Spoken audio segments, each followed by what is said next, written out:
All right, welcome to the Sharkbone Podcast. This is Pod Chatter episode 20, being recorded on Saturday, November 19th, 2016. My name is Devin, I'm Christopher. and I'm looking over at the YouTube page to try and make sure that it's running, and it's not running yet. So give me a sec. Oh, there it is. It's running. Yay. Alrighty. Next, I was looking for the open directly in YouTube. I don't want it open in Twitter. No, Okay. that would be difficult. Yeah. And as soon as I opened it up in YouTube, I heard myself talking. I was like, ah! That always throws me for a loop. It totally derails whatever train of thought I have going on at the time. It's funny. Yeah, and I'm like, I just want to, not hear myself because I sound funny when I talk. At least I think so, because I've had to listen to me my whole life.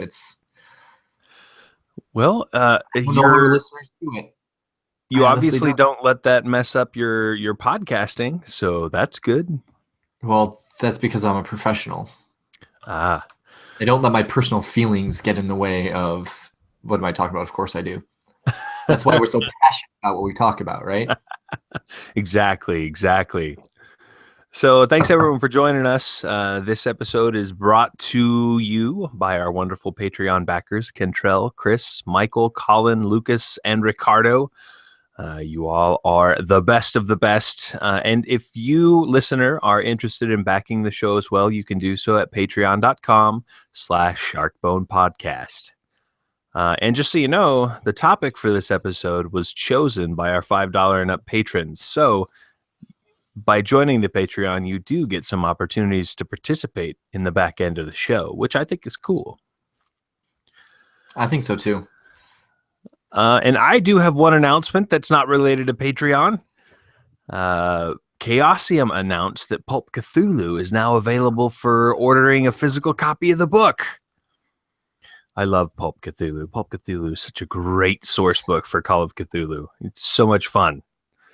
Is it specifically for like their line, or is it just a general, if you want to play Cthulhu, this is what you get?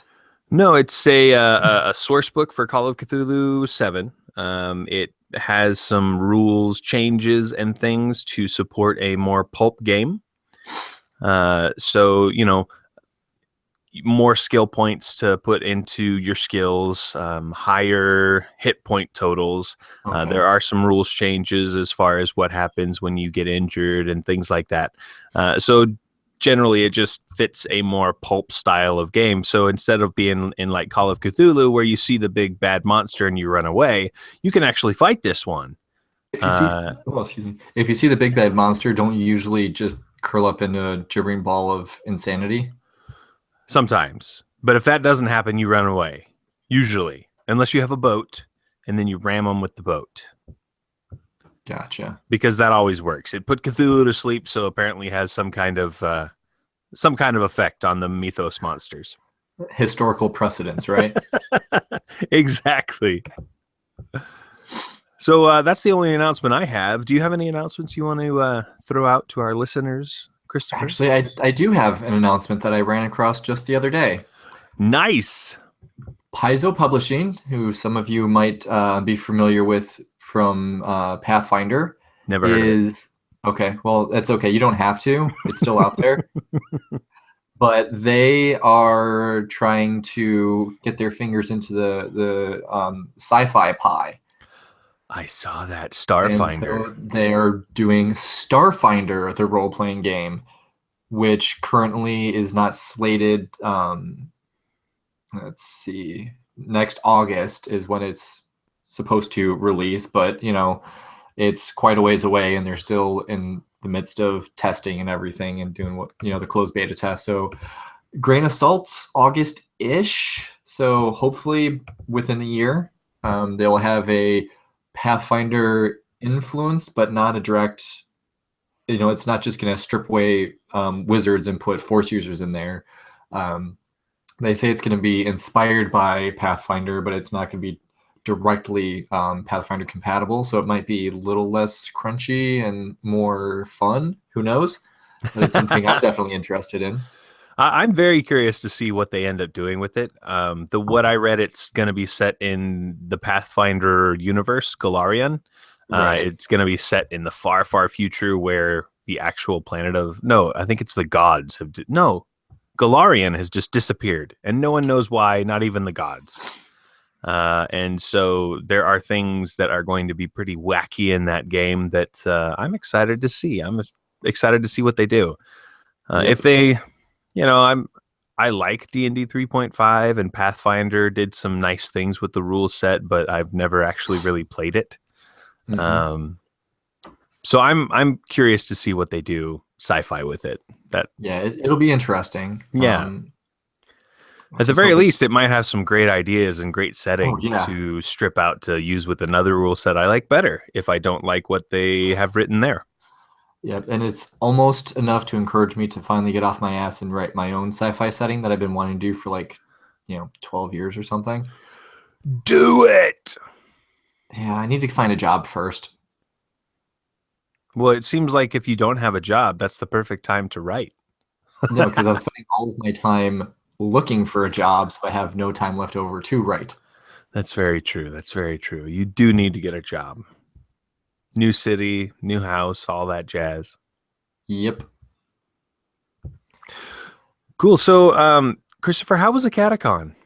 I know you were there this Um, past weekend. it was somewhere between fucking and amazing. It was Oh, right at the intersection of fucking amazing. okay. You said there, and I was like, oh, so there was a little bit of there, huh? Well, I can't say much, but we did have a VIP event, which was quite the happening place to be. Ah, wink, wink, nudge, nudge. Say no more. Say no more. It was just it's the second con I've ever gone to. I went to Gen Con in '04, so it's been over a decade since the last time Wow. I was at a convention. Okay. But it just all of these people that I finally got to meet in person, Michael and Caleb from the RPG Academy, Kendall and Chris from Redemption, Quinn from Swallows of the South. I met Caleb's wife, Tressa. I met just a bunch of people that I've known on Twitter for years, Mm-hmm. but never knew what their face looked like or their voice sounded like. Like, for example, when I first met Jim McClure from Talking Tabletop, I'm looking, I'm like, I know that face from somewhere. What? Who is that? And then he started speaking. I'm like, oh my god, that's Jim. I remember one year at NeonCon, I had a moment similar to that. Me and Jarvis were hanging out. I think we were getting ready to run a game or something, and we heard this voice, and we kind of look at each other, and we know that voice. And we're looking around, and we see the guy speaking. It's like, huh, that's Sean Nittner. Didn't think he looked like that. We didn't know how he looked, but recognized his voice. It was very interesting and funny. Yep. I got to meet Senda for a very short time. She was extremely busy. That seems very in character for her. I got to play a game of Shadow of the Demon Lord with Rob Schwalb himself. That was beyond amazing. I mean, I have no words. I think I tweeted about it, but I posted it on Google Plus. But the highlights was the number one highlight was a new player who had never played Shadow of the Demon Lord before. Her character died the final battle. The bad guy used the spell Hateful Defecation, and she literally shit herself to death and exploded. Oh no! And exploded.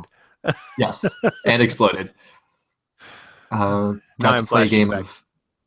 of got to play a game of 5e with Mundangerous from Total Party Thrill. He actually gave me a pin, but it's in the other room, so I can't show it off. But pretend it says Total Party Thrill podcast right here. I will pretend. I will do Okay, so. good. Spent a lot of time with Lucas from City of Brass. That's all. Oh no, you're frozen again, Devin. Say that again, Devin. You were froze for a second. I said that's awesome. Yeah, I mean, like everyone I met was awesome. Ken Height, got to spend some time with him. Learned some very valuable knowledge from him. One Shot Podcast. What's his name? Now that you ask James me, I can't remember. There we go. Yeah. Met him, hung out with him for a little bit. Just all of these cool people that I never really even thought about having a chance to meet. I got to meet. So I very much had a blast, and I can't wait for next year. And you're frozen again.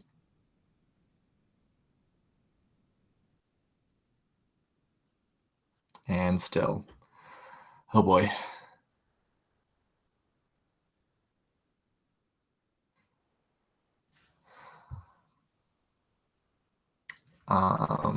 Yeah. Trying to fill dead airtime. Woo, good thing we don't have any viewers, huh? Uh-oh. Is it me?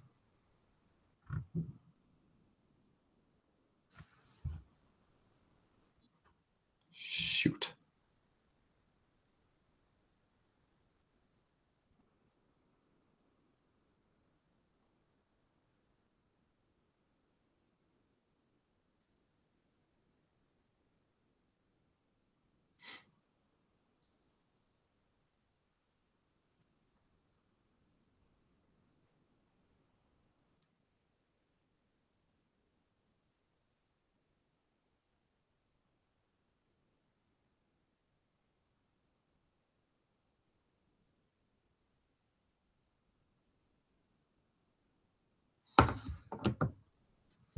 Devin.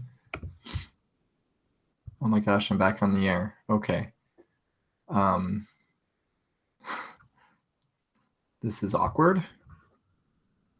I lost my co-host, man. Or I lost the main host, man.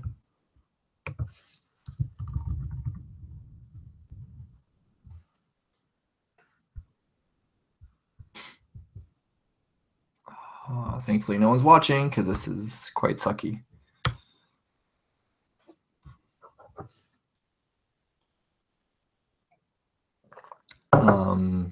Yeah, so I went and saw Fantastic Beasts and Where to Find Them the other day at a 6 o'clock showing. That was pretty rad. It was not at all what I expected.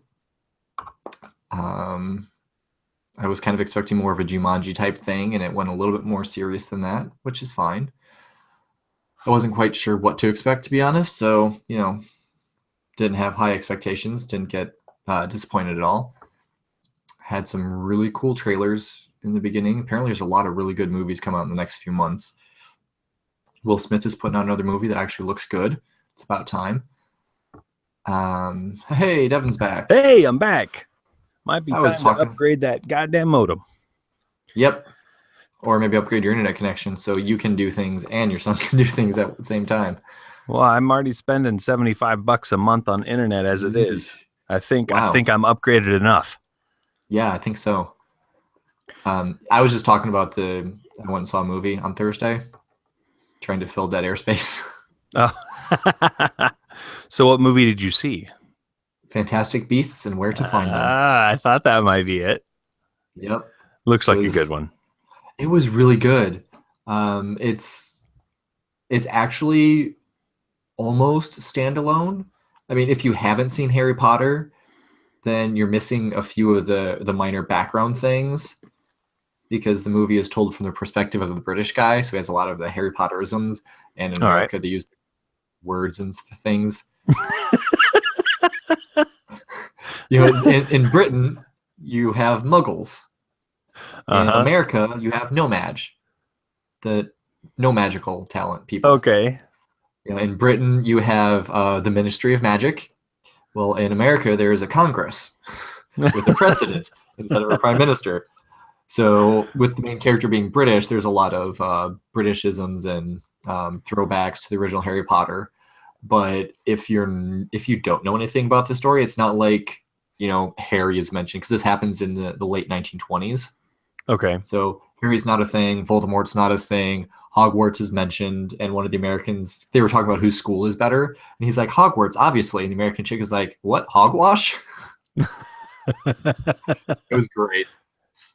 That's So nice. if you like Harry Potter, you have to see it. If you have never seen Harry Potter, you probably should still see it anyway. I'm definitely gonna go see it. We like Harry Potter in this household. And I have to say, the best trailer that I saw before the movie was for the reboot of Power Rangers. Like seriously, I was like a little schoolgirl. I was giddy. I was squeeing. It was my wife was embarrassed, I have no interest in Power Rangers.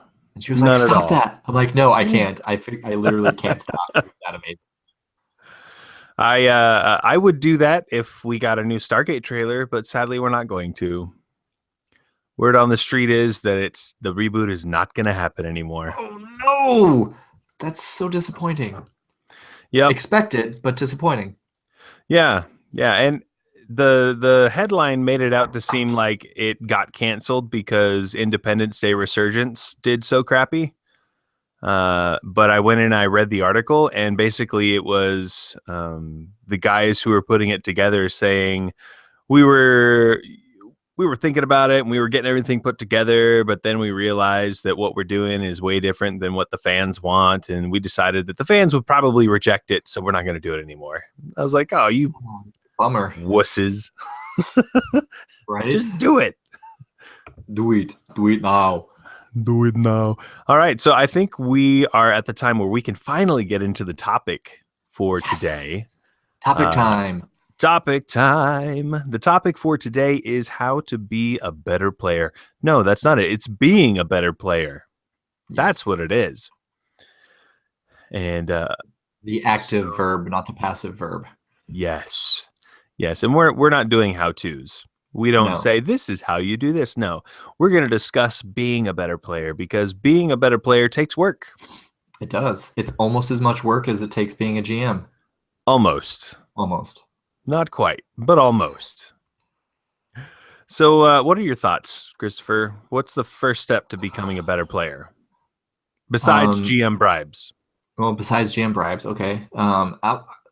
I kind of have a top two that are tied for first place. Is that cheating? I don't think so. I'll Okay, let it so fly. number one is pay attention. Number two is go along with it. Interesting. Okay. So, pay attention. That is a very good one.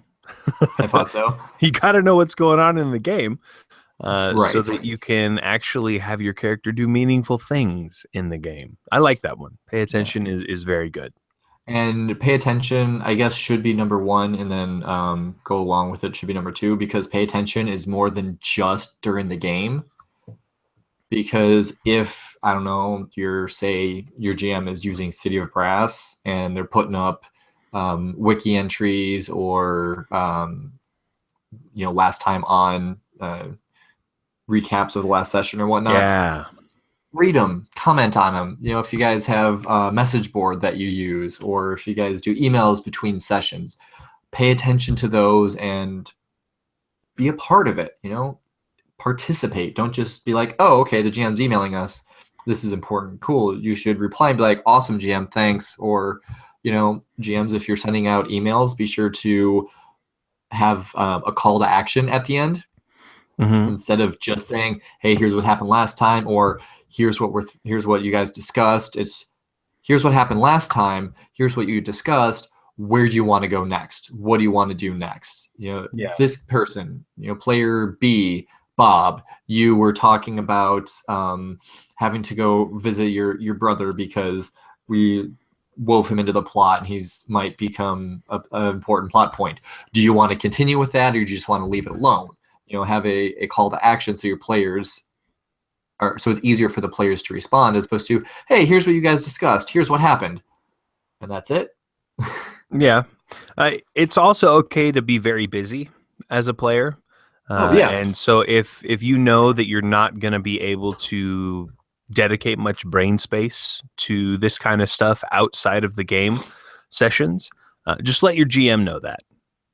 Let them know, I appreciate all this stuff that you're sending out, all the work you're putting in between sessions. I don't have the time or the energy or whatever to interact with all that stuff very often.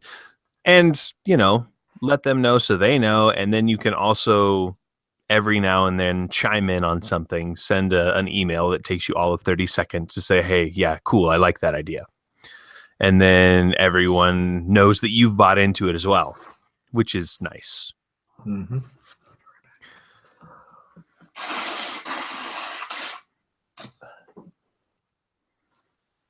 Sorry about that.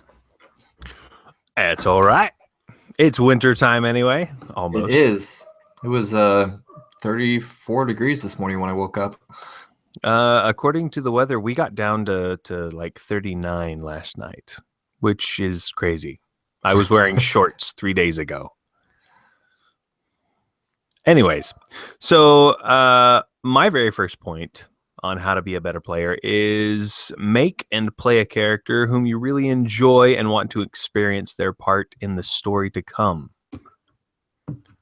So make sure that you're bought into your own character. Make sure that it's something that you really want to explore. Because sometimes, especially with like pre-gens and stuff, you don't have the opportunity to buy in or to make the character yours or to customize it in such a way that you're excited about going to the game every week or however often it happens. You need to make sure that your character has something that's going to draw you into the story. Otherwise, you're going to have trouble participating and being fully there during the session. Yeah. And if I can kind of add on to that.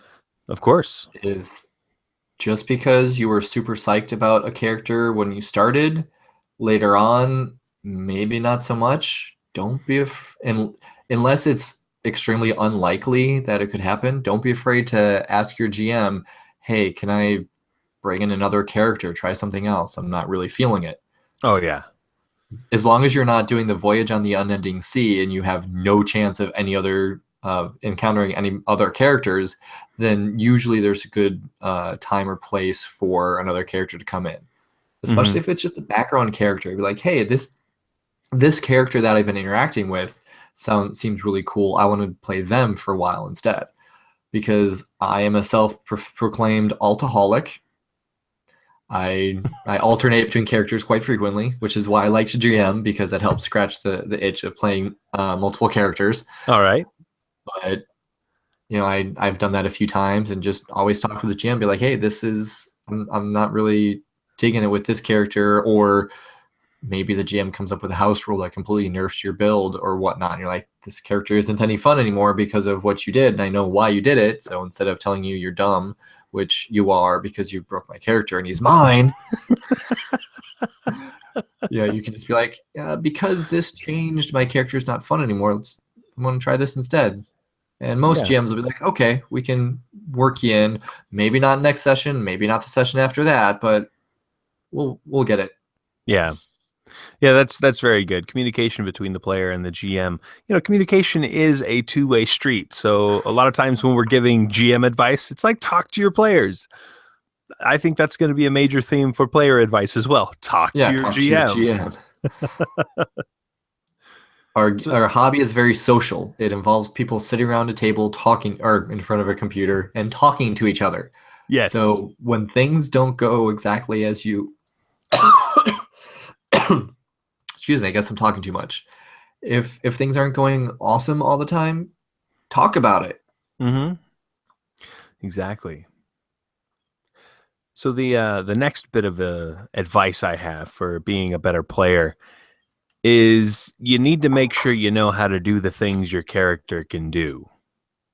This is not me telling you need to memorize all the rules. Just you're know speaking how mechanically, right? Like you have to know the mechanics behind how your fighter swings a sword. You don't actually need to know how to swing a sword. Oh God, you froze again. Uh-oh. Well, look, it's me on the screen again.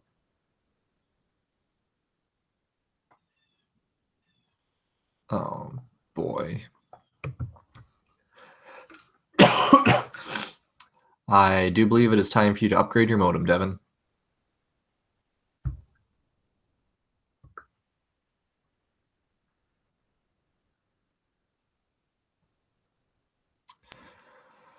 Hey, I heard you Hey, again. you're back. Awesome. I am. So, no, you don't have to know how to actually do what your character can do. You need to know the mechanical rules and the game stuff to know how to do what your character can do. You need to know that when you're attacking with the sword or you're using your double attack, that you can use it in these certain situations, but not in the others. You need to know that when you are going to use your special ability to phase through a wall or something, that you're no longer going to be able to affect the material world while you're in that state. You know, there's a lot of things that you need to know how to do and know how to do it correctly, because that is going to avoid rules discussions. You're not going to have to stop in the middle of the game say, no, I can totally blast a cloud of acid in their face while I'm incorporeal, because the rules don't allow you to do that. Yeah, and I think that's one of the main reasons why first-time gamers are always handed the fighter, because you roll a d20, you roll a d8, that's all you do. Yeah, that can get boring fast, but it is a good beginning place. It's a good starting place. Yep. Excuse me. So my second thing was just go along with it, because GMs, depending on the prep level of the GM, they might spend anywhere from half an hour to 8 hours or more prepping for the session. Mm-hmm. And if it takes an hour to figure out how to get every character hooked into it, that's less time to play. Or if you're like, hey, yeah, this sounds great, but I just want to go off and do this other thing instead that had never been talked about before. It's like, well, that's out of left field. What the hell? Mm-hmm. So, the GM has an adventure. If you have a more sandboxy, more free-flowing, not preparatory GM, it's not as big a deal. But if you have, like, especially a new GM or a GM who relies heavily on their notes, just go with the flow. Even though your character might think, this side quest is more important, just tell them afterwards, hey, this side quest that you brought up is more what my character would do. Can we work on that next time, or can we kind of work it in the next few sessions? So just make life easier for your GM and go with the flow. And again, going back to what you said earlier, talk to them if something comes up. You're like, hey, that sounds great. Yeah. Is it all right if we sidetrack and go with this because it sounds a lot more interesting? Or should we come back to this later when you have more prep time? And I think that also applies to the other players at the table, because other players are a creative bunch of people, and that is wonderful. But you're going to have people who are going to be throwing wrenches in the GM's plans and your character's plans through their actions. They choose to do something, and you're like, oh, that changes the entire field of battle. I don't know what to do now. Just go with it. Don't tell them, no, you can't do that because of X or Y, or no, your character wouldn't do that. It's their character. They're doing it. Mm-hmm. So you just need to accept what everyone else is contributing at the table and move ahead with it. Right. And also goes along with just, don't always make it all about you. It's kind of a side note to that, is that go along with it. Other players want their characters to have time to shine also. Help them out occasionally. Step back every now and again. Just let them do their thing. And when it's your time to shine, you can shine. Right now, let them. Yeah, the spotlight is another thing that I wanted to talk about, because everyone likes being in the spotlight to some extent. Even the quiet players at the table, they want to have their moment to shine. Yes. So just be mindful of the spotlight. Don't hog it all, but don't keep your mouth shut if you feel like you're not getting enough spotlight time. Because you might be one of those quiet players who likes sitting at the table and watching what everyone else is doing. But if you feel like you're not getting enough spotlight, say something. Say, hey, I would really like to show off some stuff my character can do, show off some of the ideas I have. And another thing that I think is really awesome to do as a player is when it's your turn for the spotlight, draw in one or more of the PCs into your scene or make them share the spotlight with you, because that'll foster an environment of cooperation at the table, and it'll help cement that all the PCs are together in the narrative and they're all working for a common purpose. Yeah. And actually my next point kind of feeds into that is make sure your character is connected to at least one other character. Mm-hmm. You know, if you're doing a Stargate style game, it's not as important because SGC said you're an SG team. Go with it. You know, Yeah. if you're doing Star Wars, you're part of the Rebel Alliance. You guys are all on the same Y-wing bomber squadron. Deal with it. But most fantasy games, just a random mishmash of people that are thrown together due to circumstances. Well, Mm-hmm. make it easier for the GM and for the other players and build a connection. For example, in the 5e game that I played with Shane from Total Party Thrill, he had two of the pre-gens were siblings. Well, that's And nice. so Yeah, that works. he's not a comic book guy at all, so he had no idea that by naming them Cloak and Dagger, that he was stepping on Marvel's toes. But I played Cloak, the rogue, or no, I played Dagger, the rogue, and this other player, I don't remember her name, but she lives like a half hour from me, and she has her own podcast. Oh, fun.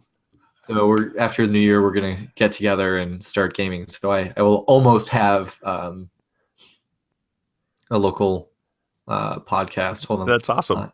I have her podcast here on my podcatcher. Show me my podcast. Roll of the Valkyries.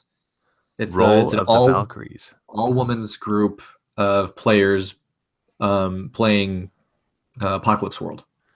Oh, that sounds great. I'm going to have to subscribe. Hold on, listener, while I do that. Amanda is her name.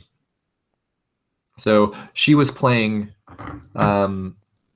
Cloak, my sister, and so like we just were, and it was a black company kind of deal. So we were all mercenaries working for this organization. We were on a mission, and so we just kind of like whenever the spotlight was on someone else, we were kind of just role playing sibling rivalry throughout the whole time, and it was great.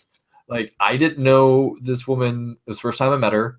First time I met pretty much everybody at the table, and we just had that in character connection. We just played it up, and it made for some great role play and some great in character decisions because of that connection that we had.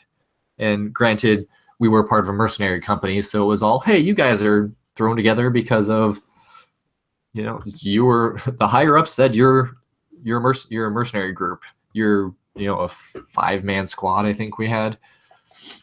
But with that extra connection, made it so much better because we had an automatic, okay, I'm connected with her, so we're gonna make sure whenever the party splits up, we're gonna go together because I have to show my sister how it's done because Right. She may be older, but she's less competent because I'm awesome and she's less so. Oh, that's nice. Yeah, it was wonderful. It was an awesome game. So the next little bit of advice I have is that it can really help to pick a theme for your character to embody or explore. Hang on, I got someone knocking at my door.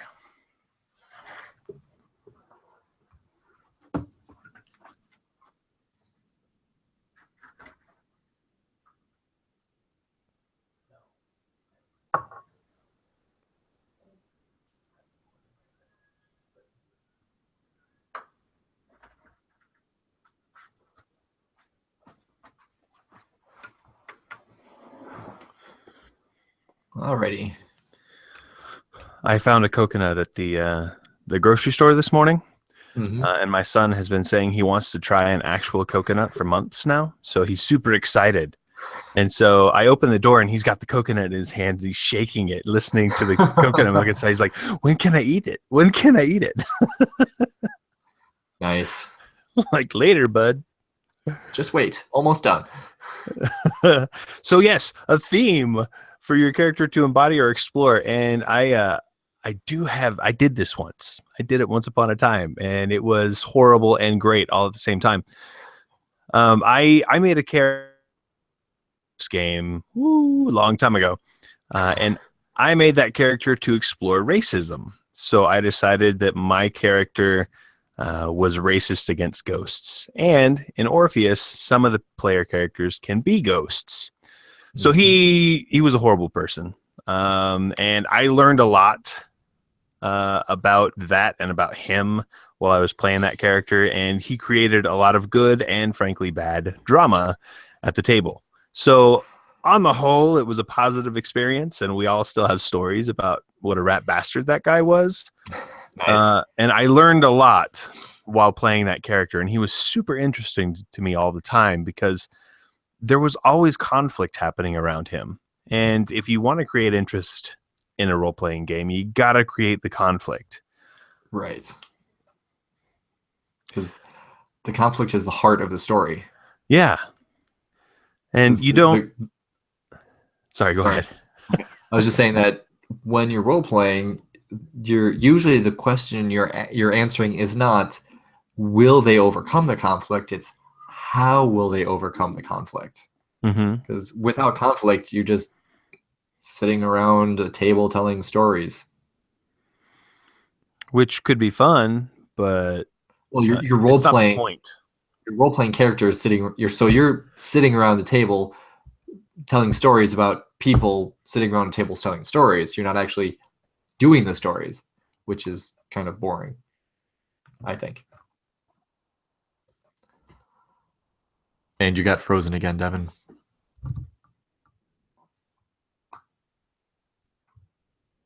I'm frozen. Am I still better. frozen? Am I here? You're here. Awesome. Well, I'm here. You're there. That's very true. I'm here in the same digital space as you. Yes. We're sharing the same ones and zeros right now. That's very true. And there are a lot of ones and zeros. So, when you are creating a theme for your character, it doesn't have to be something so serious like what I did. Like I've done other characters where I just wanted to explore. I made a White Court vampire in a Dresden File game where I wanted to explore polyamorousness. Polyamory. There we go. Thank you. And so that was a very fun and interesting character too, but it also made a few of the players uncomfortable at the table. So he didn't get as much exploration like I wanted.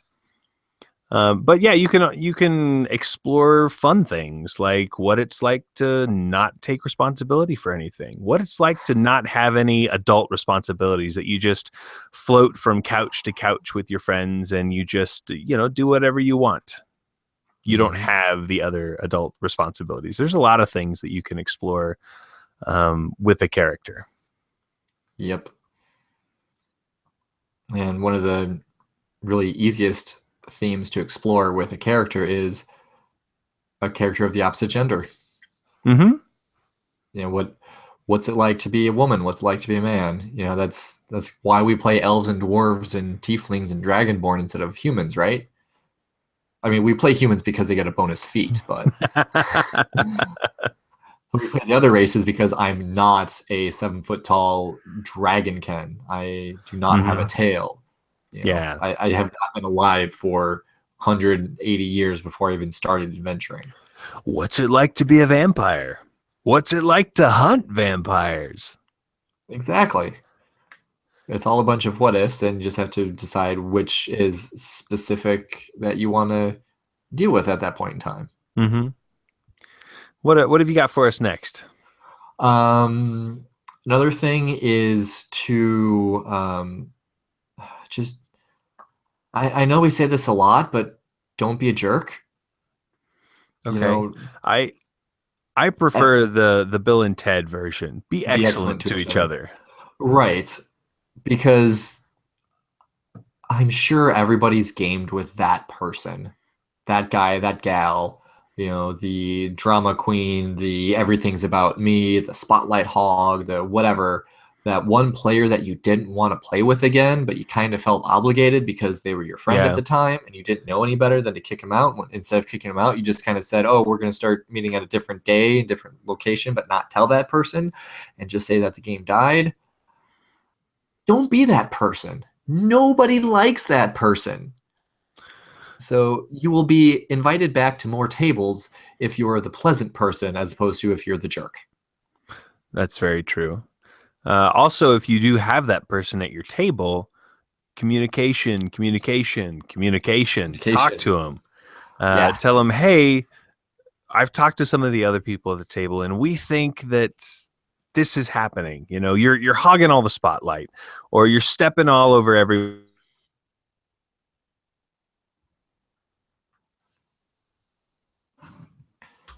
You froze again, Devin. Oh, son of a gun.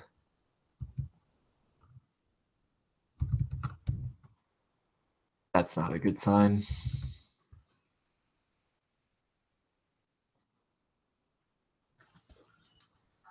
I'm just going to turn my heater on for a minute because it's getting cold in here. Don't mind the background noise.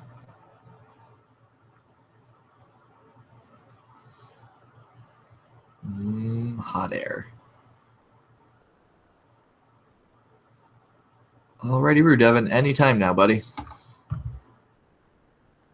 Or is it actually me this time?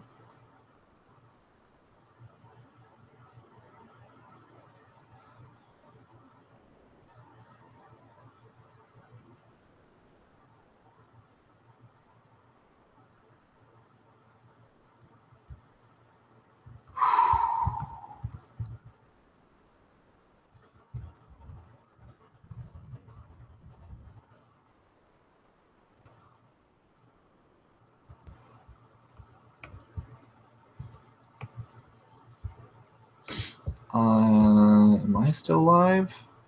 All right, there's me again. Yay. Alrighty, after Devin's long and arduous blank screen, I'm just going to keep talking to myself because I don't know what else to talk about now. Yeah. How about those that sports team with the sports ball, right? Pretty awesome. I got nothing. Yeah.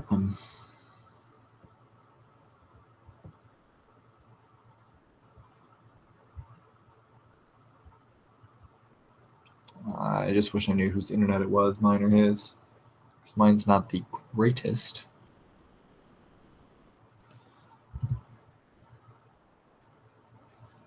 Don't be a tool. Be nice. Communicate. I'm trying to think of anything else that. Hey, Devin. Hey, Hey, turning my heater off now. this time Firefox crashed. Nice. Yeah. God, I think we might just stop doing the live shows because Yeah, this is not working very well for pain us in right the now. ass. So, where were we? You mentioned something, right? Or we were talking about your point? Yeah, I said, don't be that person, and you had said communicate. Yes. If someone's being that person, start talking to them, and then you froze. And then I froze. All right, so we're gonna move right on to my next little thing. Take notes. Notes are helpful. So helpful. Yes. especially when you're like, oh, who is that one person that from back in the tavern, we met them briefly. What was their name? We gotta find them. It's like, well, I don't know. I just made up a name on the spot. You tell me. Yeah. Also, GMs, take notes. Right. You I never guess know. we should say that while this is aimed at players, GMs are players too. Oh, yes, they are. All of this can apply to NPCs and running a story and all that too. Yeah. Notes But are very important. yes, they are. And you don't have to just write notes about what happened in the game or who you met in the game. You can also write down your character's plans and motivations. I've found this especially helpful in play-by-post games where you have a long time going between scenes. You know, you could be in a scene for a couple weeks or more, and then you move Right. on to a new scene, and you're finally like, oh, I have the opportunity to do this thing that I wanted to do. But with that much time having passed, you might have forgotten already. Mhm. And even sitting at a table, gaming in real time with all your friends, it's useful to write down what your character thinks and what they want to do. Because then when you finally get to a crossroads and the GM's saying, where do you go? What do you want to do? You can look at your notes and say, oh, I really wanted to go talk to the Lady Vol because of whatever. You know, she's got this secret secret power that I need. I was trying to make an Yeah, Eberron reference and then I just had a brain fart and it didn't that's make okay. any sense. Yeah. Ooh, excuse me. All the It's disconnect problems we're having are messing with my train of thought. right. Trying to jump rails and it's just not working well. Mm-mm. Um, and another part of taking notes is some players enjoy doing, in character journals or diaries. You Mm-hmm. know, dear diary, today we went to a ruin full of monsters that tried to eat my face, but I got a magical shiny sword. It was the best day ever. And Yeah, little Jimmy held my hand. yeah, I was kind of flashing back to that one episode in Firefly when Jane's going through River's stuff and finds her diary. Your diary. Today, my brother and I got kidnapped by crazy hill folk, and we almost died. Best day ever, or something like that. Oh, there were And some great moments in that show. every part of that show was a great moment. But speaking of diaries, another good practice for players is don't come to the table with a 5-page backstory Okay. because, for number one reason, your adventures haven't happened yet. So coming up with all of these awesome things you did in the past in your level 1 character, some people find a big disconnect. Another thing is that if the GM gives you a 5-page primer on the world, are you going to read all 5 pages? Probably not. So why should he read all 5 of your background pages, or she? Mm-hmm. Give 3, maybe 4 paragraphs, half a page, 3/4 at most. Just highlight important things. And part of that is anything you put in your background is free game for the GM to use. If you Yeah. want something to happen, put it in there. If you want the GM to make sure of it, bold it, highlight it, put sparkly stars around it, hit it with your glitter pen, or use a different color. Whatever, just tell them, going back to communication, tell the GM, hey, this is something that I want to deal with in my character story. So the more stuff you give as a backstory, the harder it's going to be for the GM to know what is important to you and what you want to encourage to explore during the game. And the more backstory you have, the less reason your character has to adventure because you've already done all these amazing things before you met your current group.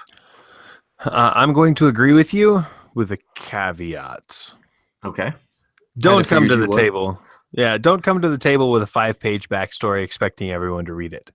Write whatever the fuck you want about your character's backstory. You can write a novel for all I care. But if you want something included in the story, bring it in like a bulleted list. There we go. I was going to say bulletined list, but that doesn't make any sense. Bring it in a bulleted list. Just have the high points written out in a couple paragraphs or just a few lines. Give it to the GM, give it to the other players, and say, hey, these are the highlights of my backstory. If you want to read the rest of it, Go to I'll my live email it journal. to you. Yeah, go to my live journal, whatever.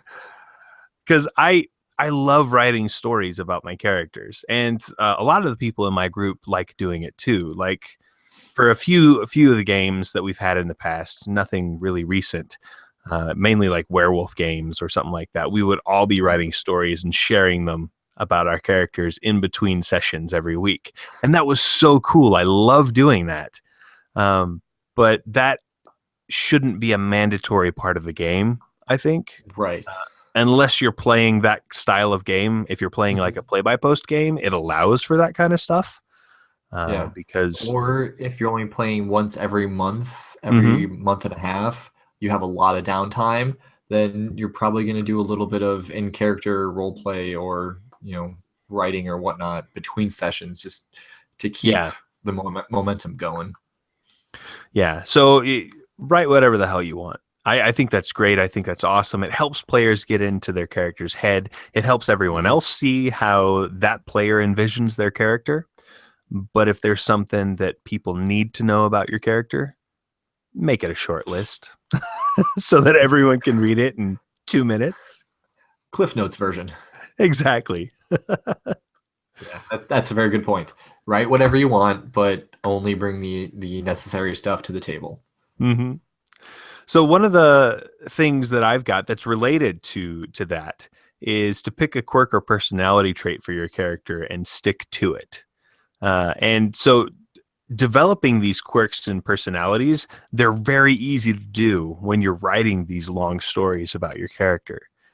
Because then you get more of a feel for the voice of your character, and you're like, oh, it'd be really cool if he did this all the time, or whenever he's talking to somebody he doesn't like, he picks his nose and wipes it on his jeans, or whatever. There's some kind of personality quirk, and it doesn't have to be mechanical, even if it's the fact like he's got one eye that he's blind in, or he's got a limp or something like that. These things don't have to have mechanical weight to them, but it's something that's unique to your character. It's something your character has or does or is, and it will help that character stick in everyone's mind because they'll remember, oh yeah, Dave, he was the one with the dick that got cut in half. Right. Yeah. Yeah. His little brother, Richard, got sliced from head to toe, right in half. Yep. That was my werewolf character. We called him DP Dave. Gotcha. See, I thought you had actually read my highlights from the Shadow of the Demon Lord game, because on the bullet list was bifurcated penis.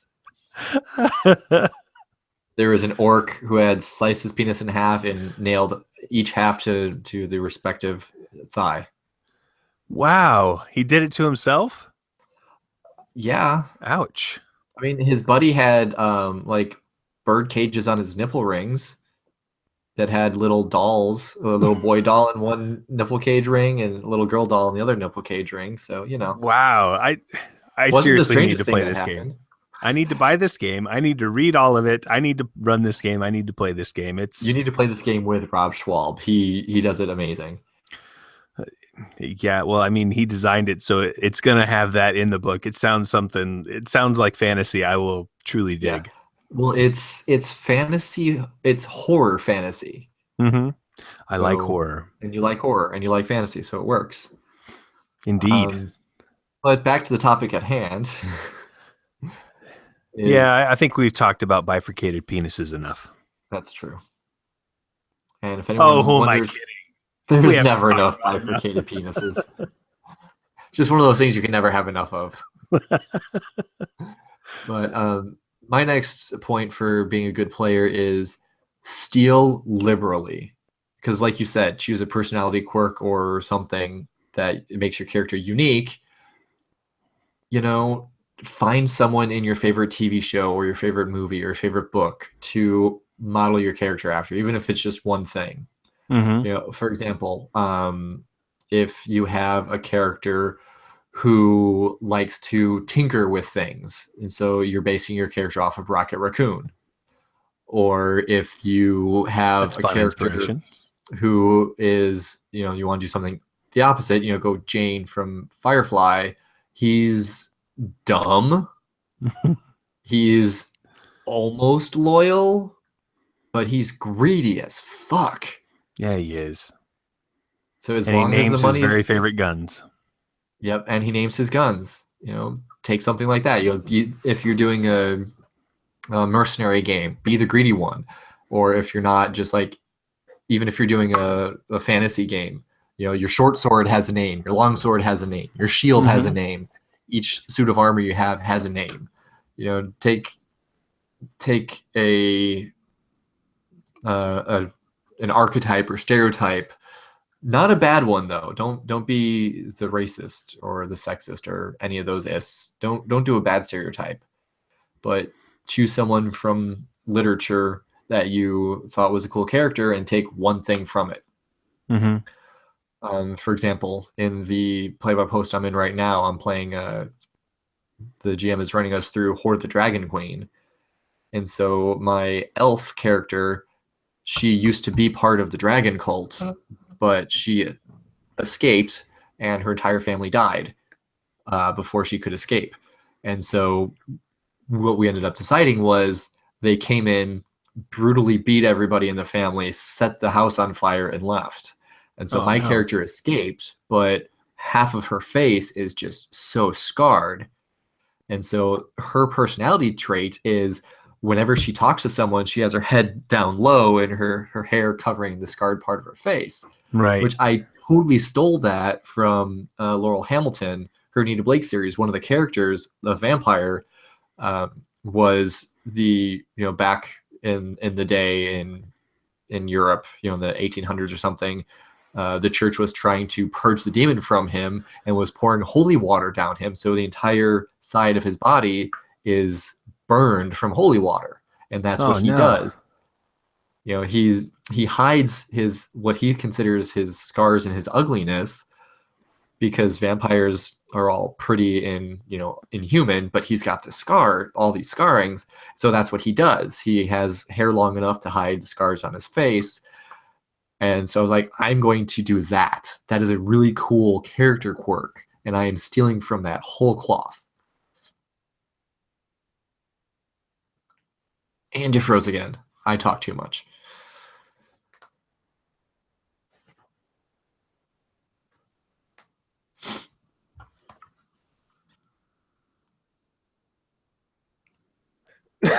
All right. He's back, coughing. I'm back in the saddle again. Or something like that. I don't know anything of that song, so I can't keep singing with you. Sorry. I think that's about all I know. Last time I heard that song was probably in high school on the radio. So good old FM. Yes, I still listen to the radio. That's where I get to listen to all the new pop music. My son's turned me on to pop music, so we listen to it together in the car driving to and from school. Gotcha. So, yes, where were we? Steal liberally. Oh, I was going to say, I was in a 13th Age game at the convention, the Mid-Meeple Con in October, I think that was. Okay. But I created my character, and I had the one unique thing was that I was growing a unicorn horn. No one knew why. I didn't even know why. I was just like, yeah, my character's got a unicorn horn. I don't know why, but it's that one unique thing. But he hated the unicorn horn, so he would always cut it off and try and file it down. Hellboy. Yeah, like Hellboy. But it would mean he always had the little nub on his forehead. And so he would always wear big hoods and pull it down over his forehead to make sure no one could see. Nice. So I also ended up being the face of that group. So anytime I started talking, I would mime pulling my hood down over my forehead. Gotcha. And then I would talk. And so that was a little quirk that my character had. Ironically enough, that was a quirk that one of the other orcs had. He had a metal dildo of his forehead. we fought a dongacorn. A dongacorn. Oh my. Indeed. That's an appropriate place for that. Yep. So another thing, we're almost to the end of my list. Almost. Honest to Almost. God. If you're You bored at the hit table, you hit the end of mine with 13th age one unique thing, because that was gonna be my penultimate. Take this. This is be a good player. You have one thing very cool about your character. No mechanical anything, but one unique thing. Go for it. the one unique thing is it's such a good idea from 13th age. I mean, like It having every is. character have that one thing that's unique to them. That is just kick ass. I love that. And now we'll go into my next point. If you're bored at the table, and we all know that happens more often than we want, make sure you're not distracting everyone else at the table. If you're stacking dice, don't knock them over. Don't stack dice at the table. If you're on Because your even phone, make sure your phone's below the table and it yeah, sounds turned off. and don't be showing the person sitting next to you all of the cat pictures you're looking at. Mm-hmm. And by cat, he means porn. Right. I was trying to be, PG-13 about it. We're an But explicit podcast. We don't have to be PG-13. when you're watching someone pet the kitty, don't be showing it to everyone else at the table because they're actually paying attention. Yep. Yeah. Refrain from sharing the dongacorn pictures. Right. And no, actually, no, don't refrain because If that would be really interesting. yeah, if you can find if what you're doing is relevant to the game, then yes, share the picture. You're like, okay, this dude looks something like. Hold on, let me find the right picture. Here you Mhm. go. That's fine. Or if you have a theme song for your character and you're trying to pull it up on your phone to play when you do your really cool thing, that's fine. But if you're doing something not related to the game, don't distract the other people. Mhm. And going back to your dice tower, if you build it, someone else will knock it down. So just don't. That's true. They will either reach over and smack it or they will bump the table in order to try to make it fall down. And that's going to just get everyone else around the table paying attention to what you're doing instead of paying attention to the GM and the scene and everything else that's currently going on. And then you all of a sudden turn into that guy that no one wants to play with because you're a disruption. And I was hoping I would talk long enough for Devin to come back, but that didn't happen.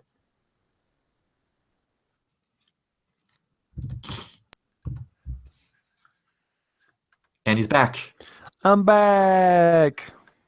Yay! We have Devin. My internet has a first name. It's STUPID. Your internet has a second name, and it's VERYSELOW. VERYSLOW. I put one too many E's in there. My bad. It's not. My modem just keeps resetting the connection for some stupid reason. I don't know. Time to get a new one, man. Indeed. So I had one more thought about being bored at the table and doing things to keep yourself from being bored. If it gets to the point where you're doing something to not be bored and the GM says, hey, what are you doing? Then you've distracted yourself and you've broken the cardinal rule about that, not distracting anyone. As long as you can pay attention to what's going on at the table and respond when it's your turn to do something, I don't mind as a GM you doing something else at the table. Like I'm one of those people who always has to be doing something. I fidget Right. with things. I write in a book. I'm on my phone, something like that. So I understand that other people do that stuff as well. But if it's pulling you away from the game to the point where you can't chime in when we're trying to decide something, then it's a problem. Right. And that actually reminded me of one last point that I wanted to bring up. If you're done. Go ahead. I am done. Is don't backseat GM and don't be a backseat player. Like if another, say, the rules better than the GM, that's fine, but they're still in charge of the game. If they ask you, hey, how does this rule work? Then go ahead and let them know. But don't be like, oh, hey, you should be doing this instead of that, or you shouldn't be using that monster, you should be using this monster, or no, you're rolling the wrong dice, or whatever. the GM's in charge. Let them do what they need to do. But if you have a certain bit of system mastery, and don't be afraid to let the other don't be afraid to let the other players at the table know. So if they want your help, they can ask for it. And I am very much guilty of this myself, is trying to tell other players how to play their character, especially in combat. The player who doesn't quite know how sneak attack works for a rogue, don't tell them, oh, you have to do this and you have to do that. Yeah. Because it's their character. Don't be a tool. Yeah. I've done that as well. It's hard to switch from being the GM who's there to facilitate everyone's fun to a player who's there to let everyone else have fun along with me. Yeah. Yeah. And I think that's part of my problem is I'm not the GM, but I still know what's best for everybody. Yeah. And if the GM is the one who's getting rules wrong and stuff, make notes and bring that up after the fact. Right. After the game session. Don't stop the game to have a rules discussion. That's always super boring for everyone, unless everyone is a rules lawyer or a mechanic head at the table. And I've played, or if they're like that, doing it super wrong. Fun. Yeah. Yeah, like if they're rolling D12s instead of D6s, or if they're rolling D6s instead of D20s. It's like, you're rolling the wrong dice, dude. And whether it's in your favor or their favor, that's they're rolling 2d6 instead of 1d10 or whatever. Yeah, that's not quite right. You're not going to have the right math in there. It's impossible to roll a natural 20 if you're only rolling a d12. It does happen. Yeah, I mean, mistakes like that do happen. I was in a vampire game on Gamers Plane where someone was rolling some dice and they were trying to get successes at 7 and up, but they were ending up rolling D6s. And so they're like, man, that is such a horrible roll. And then a few posts later, someone's like, oh, wait, you're not rolling D10s. You need to be rolling D10s. Like, oh, why did I do that? Yeah, especially if they're used to a different system. Maybe that person usually plays Shadowrun, and that's what they use, D6s. Maybe they play, Warhammer 40K tabletop war game. They roll D6s. But yeah, just don't tell other people how to play their characters. Don't tell the GM how to GM the game. Let them know that you're there to help if they want it. But be a mentor. Don't be an intrusive dick. Be available to answer questions when they're asked of you, but I would refrain from offering knowledge unless someone asks for it. Right. That's me, and that's my advice. Right. I mean, it's, going back to the whole don't know how sneak attack works for a rogue thing. Unless it's the absolute must kill this bad guy, otherwise we're gonna have a TPK. But usually, in 5th edition especially, it's so easy to get sneak attack damage. It doesn't matter. But like when I was playing 4E, it was very specific what had to happen before you could get sneak attack. You had to either be hidden or flanking, period. And the rogue was never flanking. They were never hiding. I'm like, why are you playing a rogue? You should be playing a fighter or a ranger. Play the rogue if you know sneak attack, which goes back to what you were saying earlier. Know the mechanical widgets of your character. If you don't know how sneak attack works, maybe you should do a ranger if you want to be shooting people from afar. Use Hunter's Mark instead of relying on sneak attack all the time. Because Hunter's Mark, you cast it, you're done. Boom. Simple. Makes sense to me. So I've just got one more little bit on communication. And it's almost my final advice. Communication is key, especially if something is going on at the table in the narrative or at any point at the table that you're not in love with or that makes you uncomfortable. You need to speak up, and you can use an X card in the middle of the table. You can use whatever method that works for you guys, but make sure that you can call out and communicate, hey, this is screwing up the game, and we need to do something about it. And I've got a story about this one that happened just a couple weeks ago. I'm playing Mutant Year Zero with my home group, and one of the guys is running it. And we were in a scene where we were out in the zone, so we were out outside the wire in the post-apocalyptic wasteland, and there were some zone ghouls that we had rounded up as prisoners because we were taking their water purification plant that they were living in, and we were taking it for us. Okay. So our characters are mutants. They hate zone ghouls, and so we had no problems killing a bunch of them and rounding these ones up and kicking them out. But there was an NPC that the GM was like, okay, this NPC has lined them up, and he's going down the line, and he's asking this question of them, and they're refusing to answer. So he's just like cutting their heads off one by one. And all of the players at the table, we were just kind of looking at each other and be like, this is like, I mean, the GM was getting really descriptive about the beheadings and everything. And we all just kind of look at each other and chatted a bit. And we're like, okay, our characters are fine with this happening because these guys are the bad guys. They're the boogeyman. You know, our characters don't care about these zone ghouls. They're going to die anyway when we force them out of their home. But we as players, we don't want to see this scene anymore. It plays out, it happens, but we're done with it. We're going to let the curtain fall and we're moving on. You know, and the GM was like, oh, okay. Well, I was trying to let you all know how horrible this is so you could have an opportunity to stop it. And we're like, we understand that we're not stopping it, but we don't want to watch it. Well, job well done. We understand how horrible it is, but our characters don't care. Yes, our characters are fine with it. We feel dirty watching it. We don't want to, but our characters are cool with this. So we're just going to say that happened and forget about it and move on. So yes, don't sit there with your mouth shut when something makes you uncomfortable. Say something, because then everyone at the table can fix it. Yep, and usually you're not the only one who's getting uncomfortable about it. That's very true. Like you said, everyone was looking at each other, but no one wanted to speak up, right? Mm-hmm. Yeah, well, I think all of us were trying to figure out, you know, are you okay with this? Are you okay with this? You know, what's going on? And then finally we decided, no, we're not okay with this. Yeah.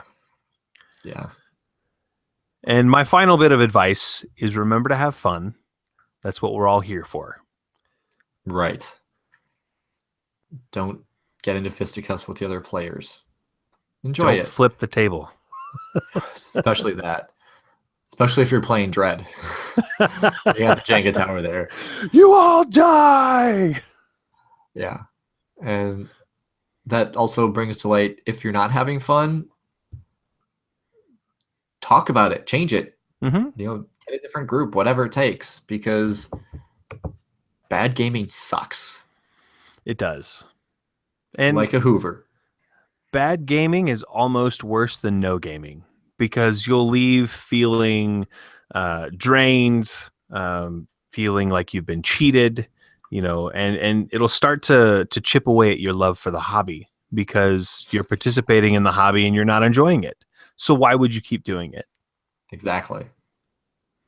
It'll turn you into a grumpy old grognard who must have everyone recite the THACO rules forwards and backwards in 3 different languages before they let you join the group. And you don't want to be that guy either. No, I don't want to be that guy. I don't even know THACO. I don't want to know it. 2-hit armor class 0. I know what it stands for, okay, but I've never played 2nd edition, so I don't know how it works. Each class has a THACO. That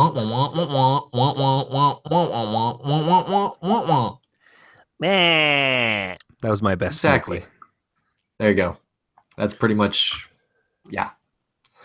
Cool. All right. Well, we'll wrap this episode up here. Thanks everyone for joining us.